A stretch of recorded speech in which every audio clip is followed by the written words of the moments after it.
लद्दाख के लोगों की जो भी मांगे हैं वो बहुत जायज़ हैं। आई लव मोहम्मद कहने में किसी को क्या आपत्ति हो सकती। जिस तरीके से लोगों को प्रताड़ित किया जा रहा है सिर्फ इसलिए क्योंकि वो अपनी मांगे सरकार के सामने रख रहे हैं, तो ये सब नहीं चलेगा। सोनम वांगचुक जी जिन्होंने जब 370 का एब्रोगेशन हुआ था, सरकार की बहुत तारीफ करी थी, सरकार ने उनको बहुत पीठ थपथपाई थी। आज जब वो अपने लोगों की डिमांड के लिए प्रोटेस्ट कर रहे हैं तो उन पर एनएसए लगाया गया, जो कि बहुत गैर संवैधानिक है, और उनको जेल में डाला गया है। इस सरकार को तय करना होगा कि ये सिर्फ लद्दाख का जो एरिया है उससे कंसर्न है या उस एरिया में रहने वाले लोगों से कंसर्न है। ये सरकार को तय करना होगा। देखिए, जिस तरीके से वहाँ के लोगों के साथ नाइंसाफ़ी हो रही है सिर्फ इसलिए क्योंकि वो लोग अपनी कुछ जायज़ मांगों को रख रहे हैं, प्रोटेस्ट कर रहे हैं, और प्रोटेस्ट करना इस देश के नागरिकों को उनके मौलिक अधिकार के रूप में संविधान के द्वारा मिली गई एक राइट है।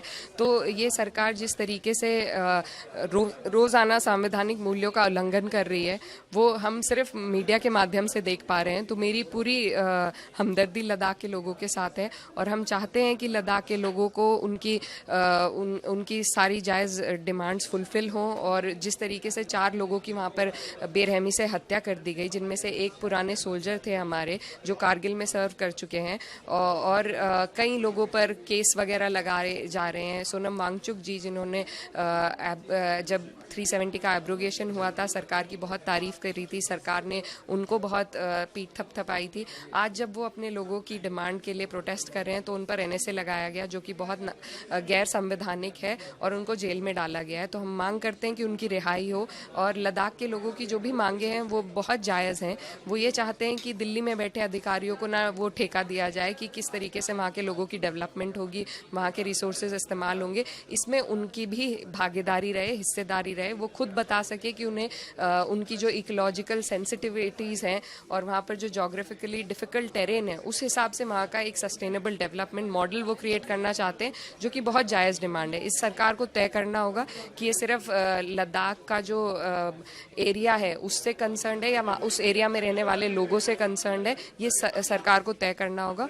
और इस तरीके से देश के अलग अलग हिस्सों में जिस तरीके से लोगों को प्रताड़ित किया जा रहा है सिर्फ इसलिए क्योंकि वो अपनी मांगे सरकार के सामने रख रहे हैं, तो ये सब नहीं चलेगा। सरकार को लोगों को उनकी मांगे पूरी करके देनी पड़ेंगी और संविधान के तहत चलना पड़ेगा। देखिए, बिल्कुल ये सरकार ऐसा ही दर्शा रही है क्योंकि ये एक बहुत ही सरल और सकारात्मक मैसेज है, और मुझे एक कॉन्स्टिट्यूशनल राइट है कि मैं अपने रिलीजन को प्रोफेस, प्रैक्टिस और प्रीच कर सकूं।